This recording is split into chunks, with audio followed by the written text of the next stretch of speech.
Everyone, and happy Sunday night. I hope you all had a fantastic weekend and you took some time to get outside and detach and disconnect from your devices.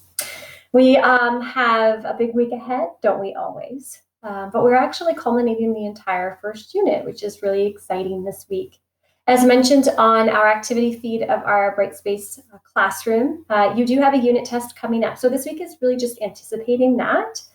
And it will be released to you next Sunday at 8 p.m. as always, for you to complete anytime next week.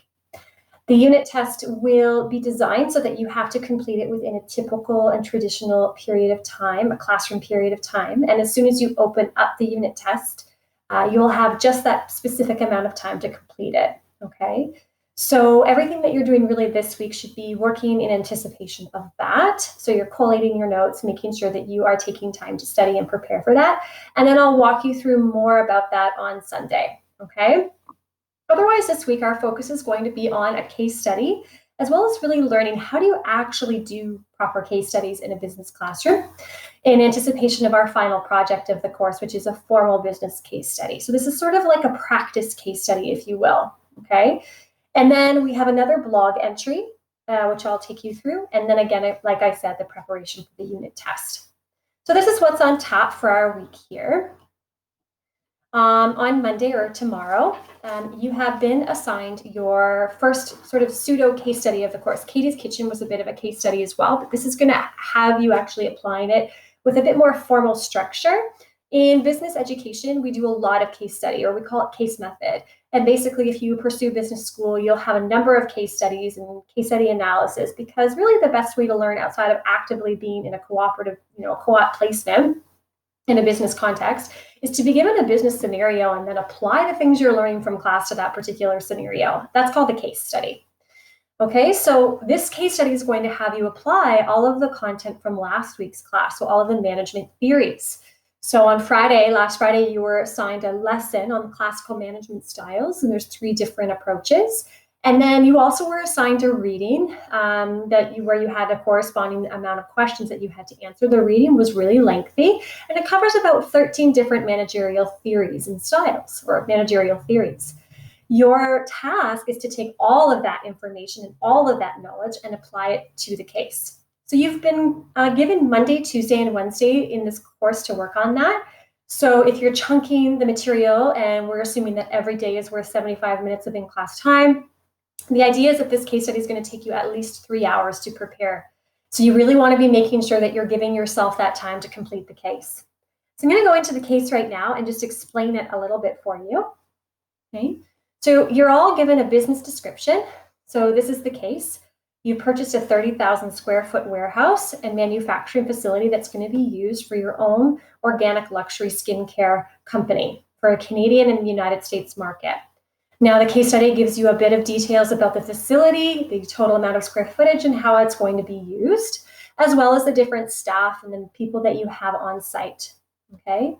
Your task is based on this particular information, is for you to get your facility up and running as efficiently as possible using the style in which you are organizing your facility, okay?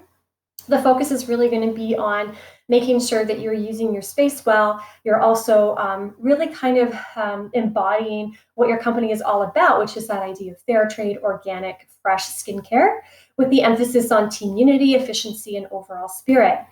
So I'm going to ask that you study those managerial theories that we've studied from last week, and that you are going to have to choose at least, or basically the 3 theories from all of that content. And a reminder that we covered, I think, over 13 last week in the reading. And you're going to choose 3 of those and then apply it to this particular business. Okay, you're going to tell me why you think these 3 theories work for this particular business and launching it. Why did you select these theories, and how do you believe that you're going to implement them, and why do you believe they're going to work best for this particular type of business? Okay. For your ease, I've linked in the management theories notes again.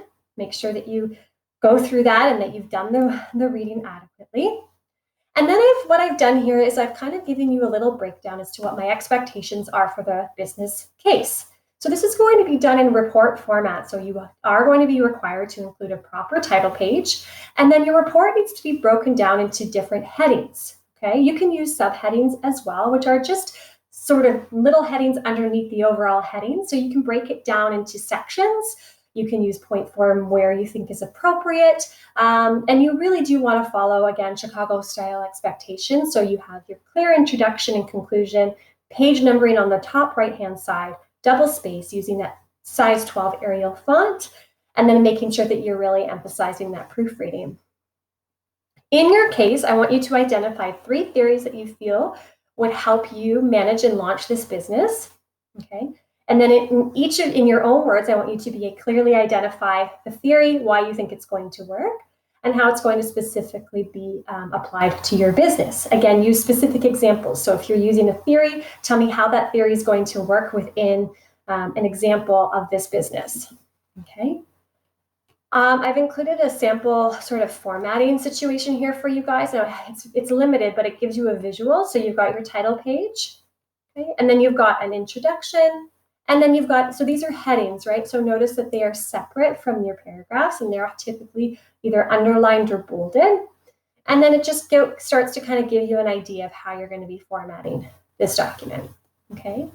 That being said, business plans and case studies, like I said, can be broken into headings, subheadings. You can use bullet points where appropriate, but you always want to make sure that you're fully expanding on your ideas and supporting your ideas with facts and content. So if you're saying, we really believe that we want to use classical management theory and that it best applies to this particular business, you have to tell me why and use examples as to why you think that will work the best. Okay? So that's the case study. And like I said, you have Monday, Tuesday, and Wednesday designed in class this week to complete the case. That's due Monday at 8 a.m. On Thursday, you're given another blog entry. So by now, you've all submit your URLs for your live blogs, and now you're going to be given your next blog entry. So the expectation is that you go into your blog, you publish a new blog, and once it's done, you republish your blog. So just make sure that a lot of you will have to republish your blog once you add a new blog entry. They won't just show up miraculously until you go in and republish that. So you'll do that. Then you're going to copy in your URL and submit your URL as the submission for this week. I will be marking your whole blog after this particular blog entry as a whole, and then we're going to be moving into Unit 2, which will have different content for your blog.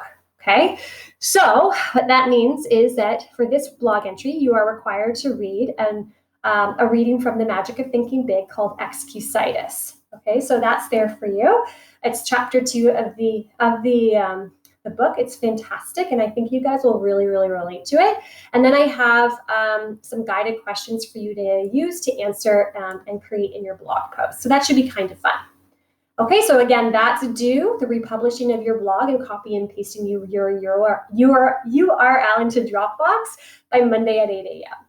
Then you have Friday to just work on all of that and prepare for your unit test. Your unit test review sheet is here. And somewhere along the lines of this week, I'll also post an update about your test on the activity feed, just going through some of the things you really want to study and focus on for your test. But as always, if you have questions, you're more than welcome to ask me throughout the week as you prepare for the test, including next week as well. Okay, so that's what's on tap for this week. Hopefully that's clear. And if you have any questions, you're always welcome to email me. I'm working through your marking. This week, you should see your infographic marks come back as well as Katie's Kitchen. And then I'll give you a mark update so you can all see where you stand. Don't forget to do your participation activity as your attendance check for the week. I hope you guys have a fantastic week, and I'll see you online.